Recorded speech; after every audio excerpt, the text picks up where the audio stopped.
Hi, everybody. Welcome to Shootin the Shit with Susan. This is our Friday Live. I'm really just going to give you a brief teaching today on the two types of pleasure. For those of you who don't know me, I am a sex therapist specialist in women's sexuality, and I work with women couples to help them get back on the same page in sex and also specifically low libido in women and really helping women be able to reconnect with their pleasure, their turn on, and their arousal at any stage of life, but particularly at midlife and beyond. So, welcome to Shootin the Shit. Let's get it on. Okay, today I'm going to talk with you about the two types of pleasure. So, and why they matter when it comes to our arousal and our turn on. So, the first type is called indirect pleasure. Indirect pleasure is where we are receiving input through our through the visual cortex, where we're maybe seeing somebody else have a good time, and it gives us those good, nice, warm feelings.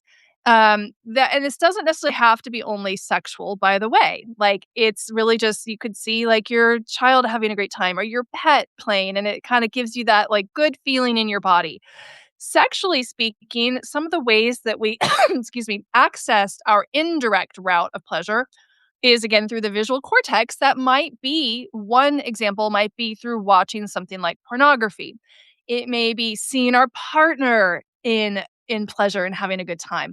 It can also be through the use of mental fantasy. So really what I want you to take away from our talk today is that indirect pleasure is the indirect route, meaning it comes through the visual cortex, indirect into the brain, and then causes those feelings of arousal or pleasure in the body.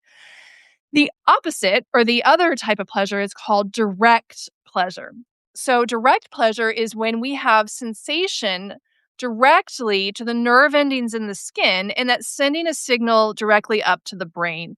And we could even call that like direct sensation because sometimes when we're first starting out learning how to cultivate direct pleasure, sometimes it doesn't really feel pleasurable. For some people, it might feel like not a whole lot or it might just be a sensation. There can be a lot of different things going on when we start to work with that direct route.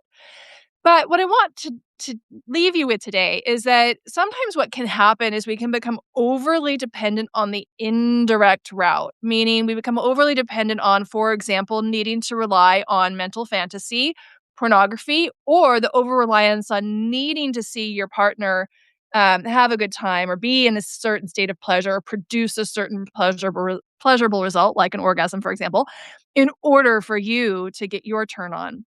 So the indirect route is super useful, very valuable, but sometimes we can encounter issues when we become overly dependent on only being able to access our pleasure through the indirect route. Some of the ways that shows up sexually can be erectile dysfunction for men, for example.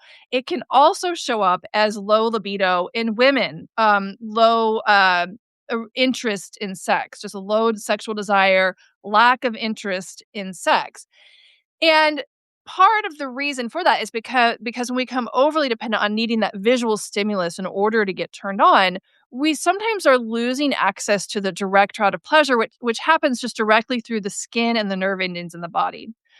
There's also a lot of other things that can happen just throughout the lifespan that can cause us to unconsciously disconnect from that direct route. These can be things like guilt and shame. Religious programming tends to offer us a lot of guilt and shame around our bodies in general, around sexuality in general. Also, just cultural and social conditioning. The family that you were raised in maybe had very sex negative messages. A lot of us have the belief also that it's better to give than to receive. So we can have a lot of guilt or shame around allowing ourselves to actually feel pleasure and enjoyment and allowing ourselves to really want things for ourselves. So having a good access to that direct route of pleasure, that direct route of sensation in the body is really critical when it comes to being able to access the full range of pleasure in the full range of orgasmic experiences that's available to us. Some other things that can sort of interrupt that information flow of direct pleasure is trauma. Now, that could be big T trauma, like maybe you had something really big that happened. We tend to think of big T trauma, what I might say is like a car accident or a sexual assault or childhood abuse. So those are big T traumas, and absolutely those can impact our ability to feel safe in the body. In order to access that direct route, there is a necessary component of our ability to be present in the body, to be present with sensation, and to feel safe in allowing ourselves to feel that. So if you've experienced any kind of trauma in your past, it can make that direct route feel very unsafe to the extent that sometimes we will unconsciously kind of disconnect from allowing ourselves to be able to access that. There can also be things what I call like little T traumas. Little T traumas are just kind of like any human being on the earth plane is going to experience a little T trauma. If you're in a human body, you've already experienced it, it happens. These are just things like it wasn't safe to feel your grief when somebody died, and so you stuffed it down. Maybe you went through a really emotional breakup or a divorce that had a big impact on you, and you haven't really fully processed some of the feelings around that.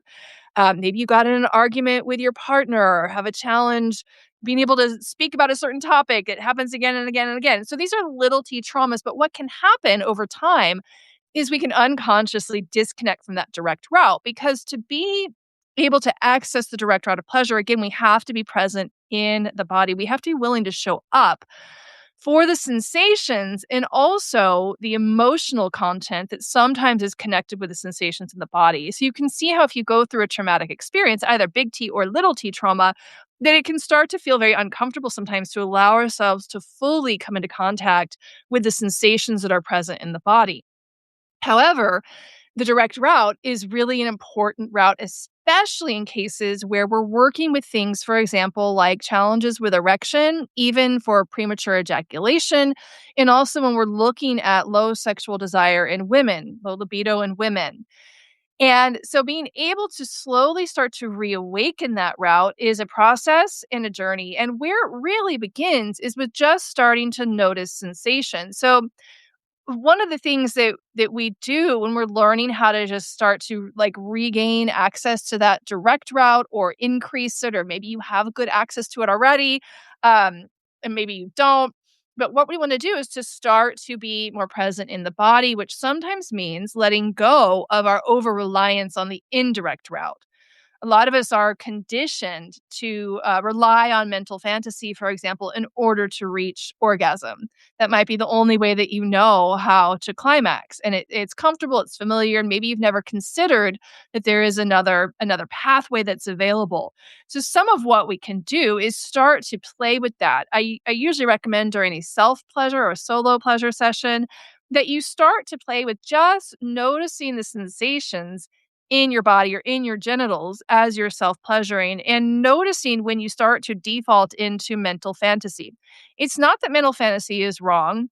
And I know there's a lot of mixed beliefs on porn use. I think porn use can be very damaging. And I think it also can be very, it can also have a healthy place for some people in your sexuality. So I don't want to shame anybody around that. However, the over reliance on porn can absolutely lead to a lot of the challenges that when we become overly dependent on that indirect route, we lose access to the direct route. We become less sensitized and less sensitive in that direct route. And so that's kind of why the erectile challenges happen. So I think it's kind of a double-edged sword. But to make a conscious choice, it's not going to kill you. Okay. So sometimes I get a lot of pushback when I offer this to my clients. It's like, all right, let's try at least one self-pleasure session this week where you're not relying on the use of pornography and where you're consciously just setting that tendency to go into mental fantasy. You're just going to kind of put that over here for a minute. And instead, you're just going to focus on physical sensations. So sometimes that pushback happens because what you're going to notice if you decide to take this on as a challenge, if you're very accustomed to using pornography, for example, or even toys like vibrators, we can even get to overly dependent on needing lots of stimulation in order to feel anything and then in order to get off. So what's probably going to happen when you kind of set those things aside, mental fantasy set aside, pornography set aside, and I would even challenge you set your toys aside, you're working on starting to resensitize your genitals. You're working on actually opening new neural pathways literally in your nervous system and in your brain.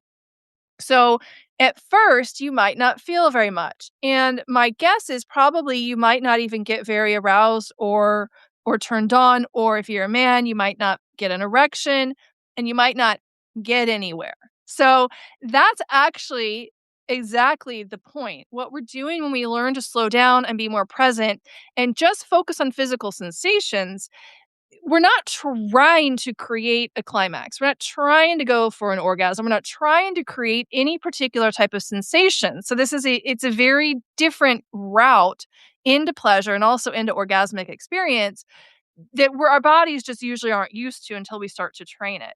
So, as you start to just notice sensation in your genitals, in your body, taking your attention inward. So, instead of being outwardly focused on pornography or outwardly focused on a vibrator or even sort of disconnected through the use of fantasy up in the mind, what we're doing is we're just starting to be present in the body and noticing sensation. And what happens on a brain level when we do that, when we start to drop our awareness inward and downward and just start to learn to pay attention to sensations, whether there's lots of sensation or almost no sensation, it doesn't matter. What actually happens in our brain is a part of the brain lights up, it turns on.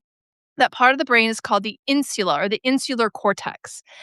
And what that part of the brain does when it lights up and turns on, it says, hey, pay attention here. Let's start to create some more awareness. Let's add a little more real estate to this area that we're starting to notice. And what happens over time is you'll start to be able to notice more and more and more sensation, in part because the insula in your brain is literally creating new neural pathways to that part of your body. And as that happens, the neural pathways get larger and stronger, those highways of sensation. You're able to notice more and more. You're able to feel more and more. And eventually, it might take some time for some of us. But eventually, you will be able to feel more sensation. You'll be able to get more aroused and more turned on naturally without needing to add more intensity. A lot of times, that's what we naturally think we should do if there's numbness or lack of sensation in our body or in our genitals specifically. We think, well, I need to add more intensity so that I can feel. But what that can do is just keep us kind of stuck in that same rut and that same pattern. Whereas if you slow down and you just become more present and you start to pay attention to what's already there, even if at first it's numbness, because I'll tell you, numbness actually is a sensation. A lot of people think, well, I don't feel anything. It's just numb. If you feel numb, that is a sensation. So how you work with that is just by staying present, by breathing into it, by noticing what else do you notice happening when there's numbness? What else do you feel? What else do you sense? What do you notice in your body when you're encountering numbness? And not 10 times out of 10, eventually there's a shift that happens where, okay, I feel frustrated. Great. Well, that's not numbness, by the way. Or I feel heaviness in my chest. That's no longer numbness. Okay. So, my invitation to you would be to experiment with this. It's an experiment. So most of us are already very familiar with the other pathway of indirect pleasure. Fantasy, maybe use of pornography or vibrators, etc. Most of us have that pathway down pat. It's kind of an easier pathway in a sense because we don't really have to connect as deeply and potentially feel as much. We don't have to be as vulnerable. So you know that pathway. So you can always come back to that. So this is not a death sentence. It doesn't mean that every minute of your sex life or your self-pleasure practice has to be only noticing sensation and not using those things.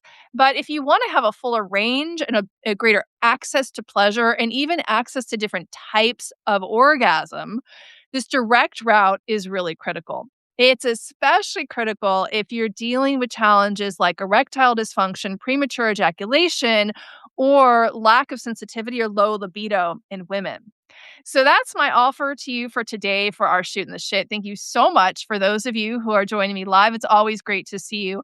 If you haven't subscribed yet, go ahead and hit subscribe so you'll get updates every time I go live. I've got a lot of new things I'm bringing in this year for Shootin the Shit. So be sure to subscribe. Be sure to like this video if you resonate. And please, please, please drop a comment below.